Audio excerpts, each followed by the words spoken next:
Netflix has lost 200,000 subscribers. People are starting to bail out of Netflix. They are bleeding money. They've been bleeding money. I'm probably going to get rid of Netflix myself. I've done a previous video where I said I was going to get rid of it, but I just still have it for whatever reason. It's like, I guess I have them due to familiarity of having them for so long. I just don't want to let go.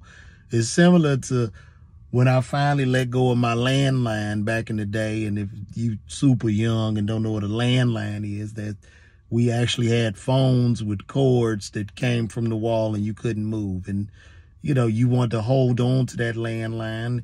And, you know, you're like, nah, I still need a house phone for whatever reason. You don't know why you kept saying you needed a house phone, but you swore you needed that house phone in case all the cell phone towers or something died. But I finally did get rid of my landline, and for that reason, it's probably the same reasons why I'm still holding on to Netflix. It's just, Netflix is just at a point of where, I mean, dude, they have one good show per 1,000 shows. And then the best shows, they seem to cancel, and then they just keep a lot of trash on there. It's just trash. It's trash. And then they have to compete with YouTube. And I get it. And then they put a lot of PC content out.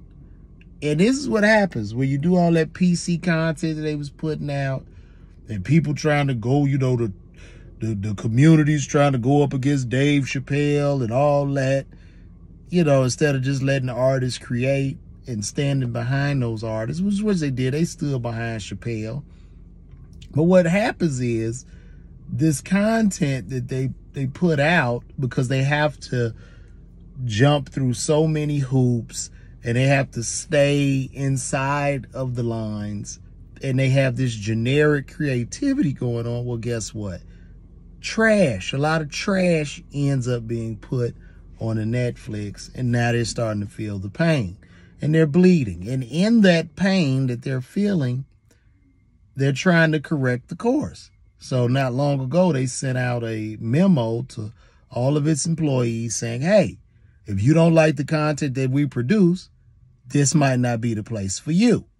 So you need to quit. We're not going to sit here and negotiate with you anymore when we're paying you to do your said job, while we try to provide people with the content that they want to watch. Now, kudos to them for standing on that.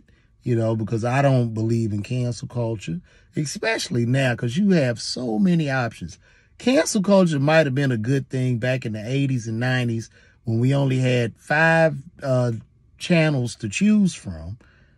You had to watch one of 5 channels, but now people literally have millions of not thousands, but they have millions of options of shows and things that they can watch. Just millions. So if you don't like something, just don't watch it. And the Netflix, y'all call me, man, so we could get y'all some good content. Hit me up. I mean, I really don't care because I like being on YouTube better anyway, but call me.